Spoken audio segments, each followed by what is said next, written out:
हमारे साथ जुड़े रहने के लिए हमारे YouTube चैनल को सब्सक्राइब करें।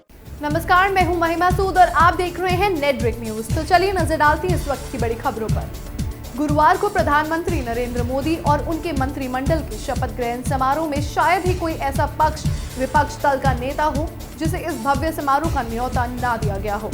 राष्ट्रपति भवन में आयोजित शपथ ग्रहण समारोह में बीजेपी के अधिकतर नेता कार्यक्रम में मौजूद थे। कई नेता अभिनेताओं ने इस कार्यक्रम में अपनी मौजूदगी दर्ज कराई, लेकिन अगर कोई इस समारोह से गायब रही तो वो थी भोपाल लोकसभा सीट की नई सांसद साध्वी प्रज्ञा ठाकुर, जो शपथ ग्रहण के समय दिल्ली के बसंत कुंज स्थित मध्यांचल भवन में ही ठहरी हुई थी। लेकिन बावजूद इसके वो भाजपा के इस समारोह का हिस्सा नहीं बन पाई। आपको बता दें कि सूत्रों के अनुसार साध्वी प्रज्ञा को इस भव्य समारोह का न्योता तो आया था, लेकिन उनके पास इस कार्यक्रम का सिर्फ एक ही पास था, जबकि साध्वी प्रज्ञा को अपने सहयोगियों के लिए 3 से 4 पास और चाहिए थे। लेकिन ऐसा नहीं हो पाया और साध्वी को एक ही पास से संतोष करना पड़ा। यही कारण रहा कि वो इस कार्यक्रम में शिरकत नहीं कर पाई। जबकि शपथ ग्रहण समारोह से पहले पीएम मोदी और ज्यादातर सांसदों ने पूर्व प्रधानमंत्री अटल बिहारी वाजपेयी की समाधि पर जाकर उन्हें श्रद्धांजलि भी दी, जिससे साध्वी पूरी तरह से नदारद थी। वैसे साध्वी प्रज्ञा का इस समारोह से गायब रहना पीएम मोदी की उनसे उनके बयानों को लेकर नाराजगी से भी जोड़कर देखा जा रहा है। आपको पता हो कि साध्वी प्रज्ञा को जब से भोपाल से उम्मीदवार के रूप में उतारा गया है, वो तभी से ही चर्चाओं का विषय बनी रही। कभी अपने विवादित बयानों के चलते तो कभी अपने विक्टिम कार्ड खेलने के चलते।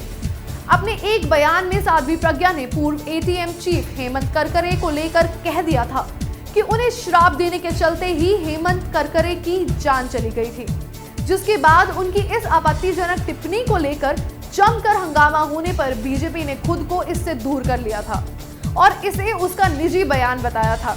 लेकिन साध्वी यही नहीं रुकी। चुनावी प्रचार के दौरान उन्होंने एक और विवादित बयान देते हुए महात्मा गांधी के हत्यारे नथुराम गॉडसे को देशभक्त बता दिया था, जिससे बीजेपी और खुद साध्वी की जमकर किरकिरी हुई। इस बयान को लेकर भाजपा की हाईकमान पीएम मोदी और अमित शाह ने इस पर खूब नाराजगी जताई और पीएम ने तो उन्हें कभी दिल से ना माफ कर पाने की भी बात कह दी, जिसके बाद साध्वी को सार्वजनिक तौर पर माफी भी मांगनी पड़ी। इतना ही नहीं, हाल ही में लोकसभा चुनाव के नतीजे घोषित होने के बाद जब बीजेपी के सभी निर्वाचित सांसद संसद हॉल में एकत्रित हुए थे, तब भी उस कार्यक्रम में पीएम मोदी ने साध्वी प्रज्ञा को पूरी तरह से नजरअंदाज कर दिया था। यानी भले ही साध्वी अपने विवादित बयानों पर अब पछता रही हों, लेकिन पीएम मोदी उन्हें माफ करने के मूड में बिल्कुल नहीं लग रहे हैं। अब शपथ ग्रहण में उनका ना जाने का असली कारण क्या था, ये तो केवल वो ही जानती हैं। फिलहाल के लिए इतना ही। देश और दुनिया की खबरों के लिए बने रहें नेटब्रिक न्यूज के साथ। अगर आपको हमारा ये वीडियो पसंद आया है तो इस चैनल को सब्सक्राइब करना ना भूलें।